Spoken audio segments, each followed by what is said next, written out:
ప్రభునామానికే మహిమ కలుగును గాక. కూడి వచ్చిన మీ అందరికీ కర్మిల ఆత్మీయ సహవాసం సంఘ విశ్వాసులందరికీ మన ప్రభువును ఆయన ప్రియ కుమారుడునైన యేసుక్రీస్తు వారి శ్రేష్టమైన నామంలో శుభములు మరియు అందరికీ వందనాలండి.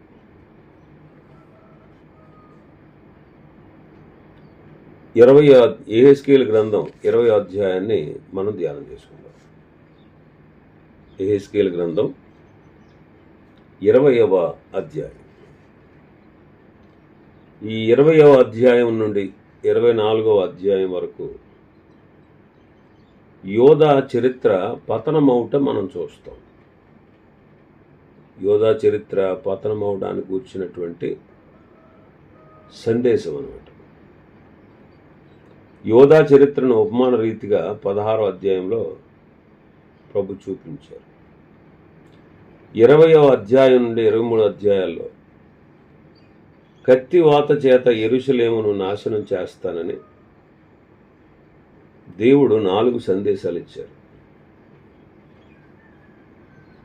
22వ అధ్యాయంలో 3 ప్రవచనాలు ఉన్నాయి. 24వ అధ్యాయంలో యెరూషలేమును గూర్చి 2 ప్రవచనాలు ఇవ్వబడ్డాయి. ఈ 20వ అధ్యాయం యొక్క ముఖ్యాంశం ఏంటంటే ఇశ్రాయేలీయుల తిరుగుబాటు, వారిని తిరిగి సమకూర్చుట. ఈ విషయాలు మనం చూడవచ్చు.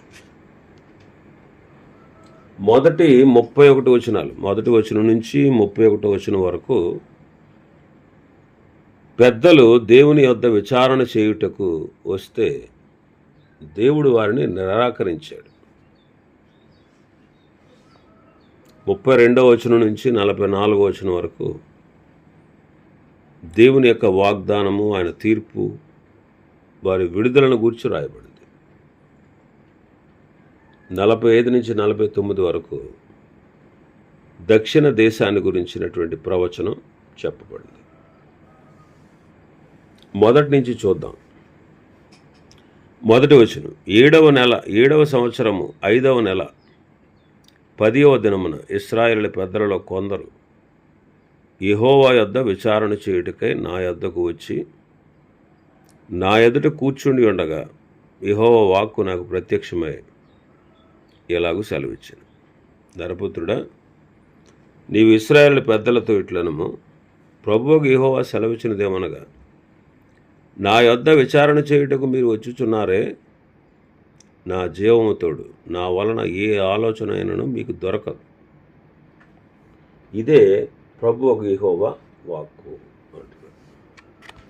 ఇశ్రాయేలు పెద్దలు యెహెజ్కేలు ఇంటికి వచ్చారు.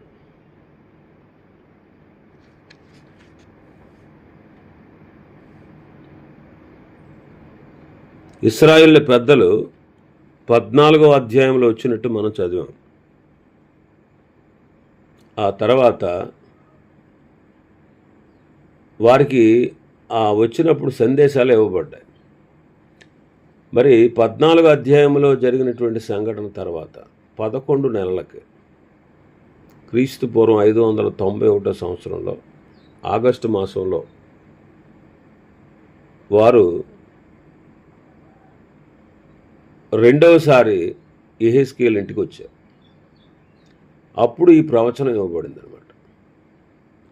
వారు ఏమడిగారో మనకు తెలియదు, కానీ దేవుని స్పందన మాత్రం ఎలా ఉంది ఏంటంటే 3వ వచనంలో, నరపుత్రుడా, నీవు ఇశ్రాయేలు పెద్దలతో ఇట్లను ప్రభువుకు యెహోవా సెలవిచ్చినదేమనగా, నా యొద్ద విచారణ చేయుటకు మీరు వచ్చుచున్నారే, నా జీవము తోడు నా వలన ఏ ఆలోచన అయినా మీకు దొరకదు.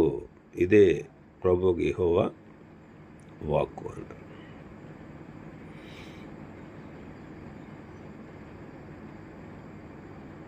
ప్రవక్త యొద్ద ఏదైనా విచారణ చేయాలని వచ్చారు పెద్దలు, కానీ ప్రభు ఏమన్నారు, నా వలన ఏ ఆలోచన మీకు దొరకదు అని. నరపుత్రుడా, వారికి న్యాయం తీరుస్తావా? నరపుత్రుడా, వారికి న్యాయం తీరుస్తావా అయితే వారి పితరులు చేసిన హేయ కృత్యాలు వారికి చెప్పు అని ఐగుప్తు దేశంలో నుంచి వారిని వెలుపలకు తీసుకొచ్చి అరణ్యంలో నడిపించి మొదటి తరం అంతా నాశనమైన తర్వాత రెండవ తరం వారికి మరలా బోధించి వారిని పాలు తేనెలు ప్రవహించే దేశంలోకి నడిపించి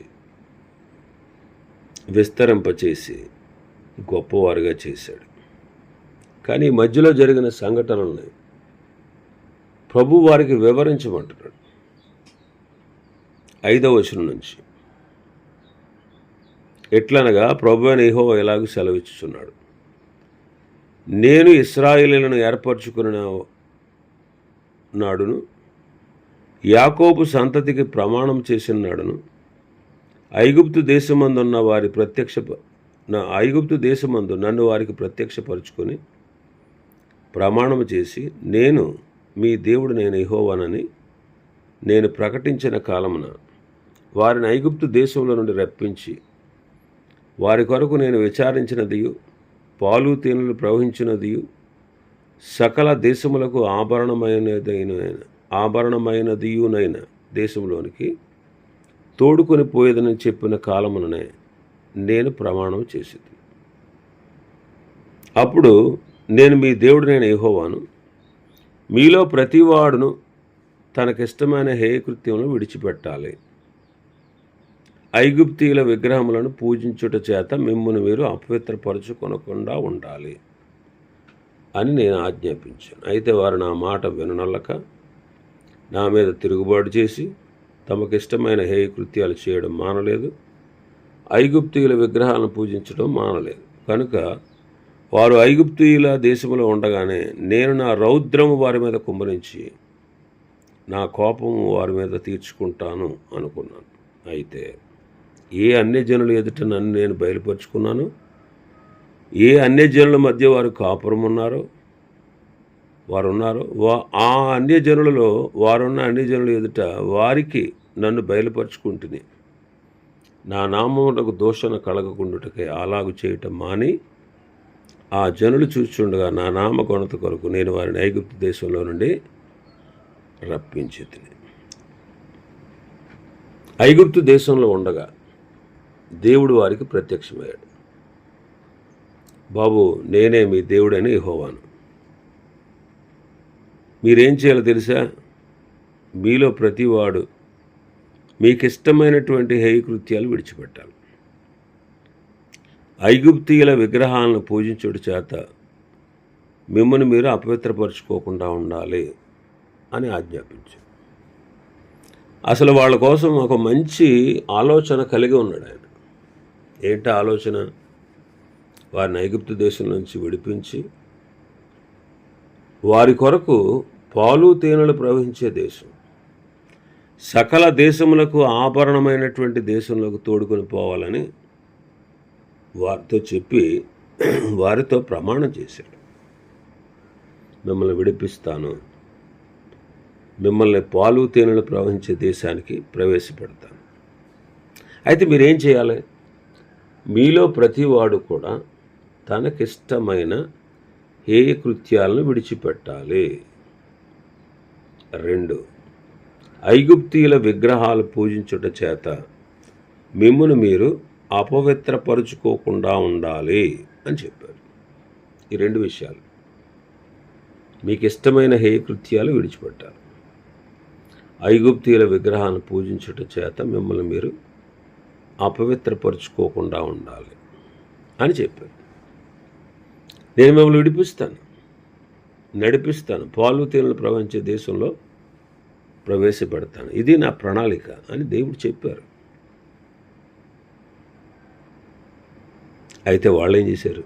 8వ వచనంలో, విననొల్లక నా మీద తిరుగుబాటు చేసి తమకిష్టమైన హేయకృత్యములు చేయుట మానలేదు, ఐగుప్తీయుల విగ్రహాలను పూజించుట కూడా మానలేదు. కాబట్టి ఐగుప్తు దేశంలో ఉండగానే ఆయన ఏమనుకున్నాడంటే, నా రౌద్రాన్ని వాళ్ళ మీద కుమ్మరించి నా కోపం తీర్చుకుంటాను అనుకున్నారు.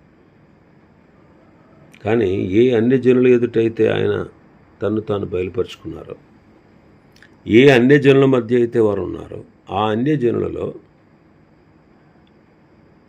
వారి ఎదుట వారికి నన్ను నేను బయలుపరుచుకున్నాను కాబట్టి, అరే వాళ్ళ దేవుడు ఇలా చేశాడని ఆయన నామానికి దూషణ కలగకుండాటకై అలా చేయాలనుకున్నా కానీ చేయకుండా మానేశాడు. కాబట్టి ఆయన చెప్పినట్టుగా అన్ని జనుల మధ్యలో ఉన్నారు కదా వాళ్ళు, ఆయన చెప్పినట్టుగా వారిని ఐగుప్తు దేశంలో నుంచి వెలుపలికి రప్పించారు. ఏ కృత్యాలు మానేరా? మానలేదు. ఐగుప్తీయుల విగ్రహాలను పూజించడం మానేరా? మానలేదు. కానీ అప్పుడే ఏమనుకున్నాడు ప్రభు? నా రౌద్రాన్ని కొమ్మరించి వారిని నాశనం చేయాలనుకున్నారు. అలా చేస్తే ఆయన నామానికి అవమానం కలుగుద్ది.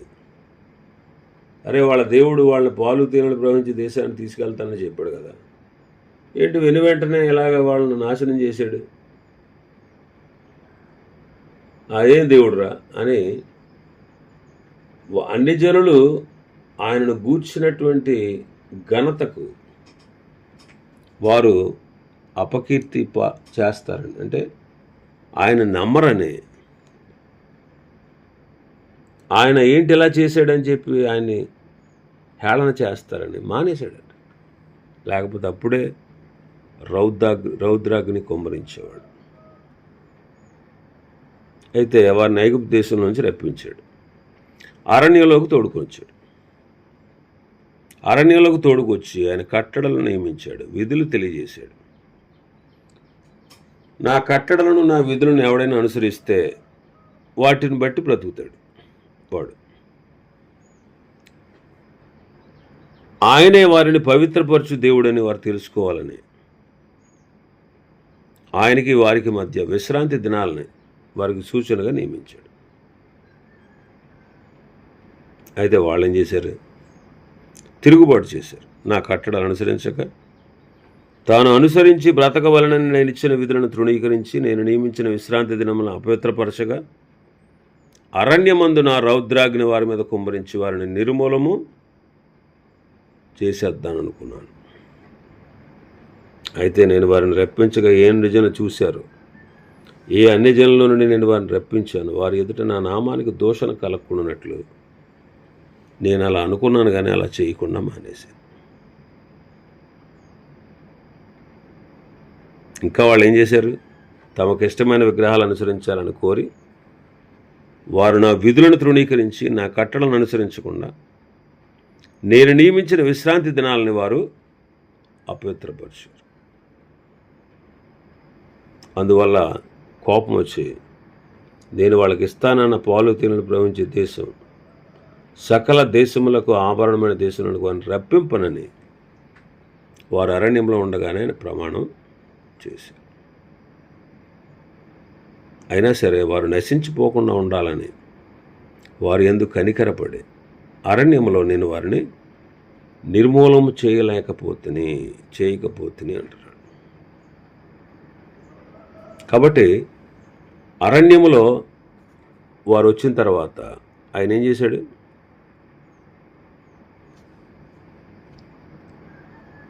వారికి కట్టడలు నియమించాడు, విధులను తెలియజేశాడు. ఎవడైనా వాటిని అనుసరిస్తే బ్రతుకుతాడు. ఇంకా నేనే మిమ్మల్ని పవిత్రపరిచే దేవుణ్ణి అని వారు తెలుసుకోవాలని విశ్రాంతి దినాలని సూచనగా నియమించాడు. అయితే వాళ్ళు ఏం చేశారు? తిరుగుబాటు చేశారు. కట్టడలను అనుసరించలేదు, ఆయన విధులను తృణీకరించారు, ఆయన ఆజ్ఞలను ఆచరించలేదు, ఆయన నియమించిన విశ్రాంతి దినాన్ని కూడా మీరారు. అప్పుడే అరణ్యమందు ఆయన రౌద్రాగ్ని కుమ్మరించాలనుకున్నాడు, నిర్మూలన చేసేయాలనుకున్నాడు. అయితే అన్ని జనుల మధ్యలో ఆయన నామానికి అవమానం కలుగుతుందని ఆయన అలాగూ చేయలేదు. ఇంకా వాళ్ళు ఏం చేశారు? అక్కడ తమకు ఇష్టమైనటువంటి విగ్రహాలను అనుసరించాలని కోరి నా విధులను తృణీకరించి నా కట్టడలను అనుసరించగా నేను నియమించిన విశ్రాంతి దినాలను వారు అపవిత్రపరిచారు. అందుకే వాళ్ళు కనాను దేశానికి రారు, నా విశ్రాంతిలో ప్రవేశించరని వారి గురించి చెప్పాడు. అయినా సరే వాళ్ళందరూ నశించిపోకూడదు కదా. వారు నశించిపోకున్నట్లు వారు ఎందుకు కనికరించి అరణ్యముల వారిని నిర్మూలము చేయలేదు. ఆ తర్వాత మనం చూస్తే సెకండ్ జనరేషన్ 18వ వచనం చదివితే, వారు అరణ్యంలో ఉండగానే వారి పిల్లలతో ఇలాగూ సెలవిచ్చి తిని,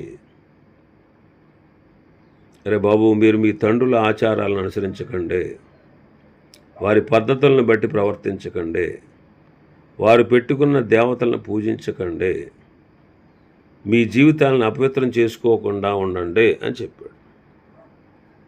మీ దేవుడని యెహోవాను నేనే కాబట్టి నా కట్టలను అనుసరించి నా విధులను గైకొని నేను నియమించిన విశ్రాంతి దినాలను ఆచరించండి. నేను మీ దేవుడని యెహోవానని మీరు తెలుసుకున్నట్లు ఆ విశ్రాంతి దినములు నాకు మీకు మధ్య సూచనగా ఉండును. అయినా సరే ఆ జనులు సహా నా మీద తిరుగుబడి తాము అనుసరించి బ్రతకవలనని నేను ఇచ్చిన నా కట్టడలను అనుసరింపక నా విధులను గైకొనుక నేను నియమించిన విశ్రాంతి దినములను అపవిత్రపరిచిరి గనుక వారు అరణ్యంలో ఉండగానే నేను నా రౌద్రాగ్ని వారి మీద కుమ్మరించి నా కోపం వారి మీద తీర్చుకుందుననుకుంటుని. అయితే నేను ప్రత్యక్షమై అన్ని జనుల మధ్య నా నామముకు దోషము కలగకుండునట్లు ఏ జనములలో నుండి వారిని రప్పించింది ఆ జనములు చూస్తుండగా నా హస్తం వెనుకకు తీసి నా వాగ్దానము నెరవేర్చాను. వాళ్ళు కూడా ఏం చేశారు? సెకండ్ జనరేషన్ వాళ్ళకి చెప్పాడు, బాబు మీ తండ్రులు ఇలా చేశారు, మీరు ఇలా చేయొద్దు, మీరు ఇలా ఉండండి అని ప్రభు చెప్పాడు. వారు కూడా ఏం చేశారు? అరణ్యంలోనే వారు కూడా నా విధులను అనుసరింపక నా కట్టలను తృణీకరించి నేను విధించిన విశ్రాంతి దినాలను అపవిత్రపరిచి తమ పితరులు పెట్టుకున్న విగ్రహాలని పూజింపగోరగా. కాబట్టి వాళ్ళు కూడా అరణ్యంలో సెకండ్ జనరేషన్ కూడా, రెండవ తరం వారు కూడా, అంటే మొదటి తరం వారు ఐగుప్తు నుంచి విడుదల పొంది వెలుపలకు వచ్చిన 20 సంవత్సరాల వయసు పైబడి 80 సంవత్సరాల వరకు ఉన్నటువంటి ఆ తరం వారందరూ నశించిపోయారు అరణ్యంలో. ఆ తర్వాత వారి పిల్లలు ఉన్నారు, వారి పిల్లలకు కూడా దేవుడు బోధించాడు. అయినా సరే వాళ్ళు కూడా తమ పితరులు చేసినట్టే చేశారు. అయినా సరే దేవుడు వారిని నశింప చేయక తాను వాగ్దానం చేసినటువంటి దేశానికి ఇస్తానన్నాడు కదా వాళ్ళకి, ఆ వాగ్దానాన్ని నెరవేర్చారు. వారు కనాను దేశంలోకి వచ్చారు. ఇంకా అక్కడి నుంచి ఏం చేశారు? ప్రతి తరం వారు నా విధులను అనుసరింపక నా కట్టలను తృణీకరించి నేను విధించిన విశ్రాంతి దినాలను అపవిత్రపరిచి తమ పితరులు పెట్టుకున్న విగ్రహాలను పూజింపగోరారు. అందువల్ల అన్య జనులలో వారిని చెదరగొట్టి సకల దేశంలోనికి వారిని వెళ్ళగొడతానని ప్రమాణం చేశారు. నేను యెహోవానని వారు తెలుసుకున్నట్లు వారిని విస్మయం నొందింపవలనని అనుకూలము కాని కట్టడ తాము బ్రతుకుటకు ప్రయోజనకరములు కాని విధులను వారికి ఇచ్చారు. అయినా సరే వాళ్ళు ఏం చేశారు? వారి తొలిచూలను అగ్నిగుండాలు దాటించారు, బలిదానాలు ఇచ్చారు, తమ్ముడు తాము అపవిత్రపరుచుకున్నారు. కాబట్టి వాళ్ళు కూడా దేవుని ఆజ్ఞలు విసర్జించి ఆయన కట్టడలను అనుసరించకుండా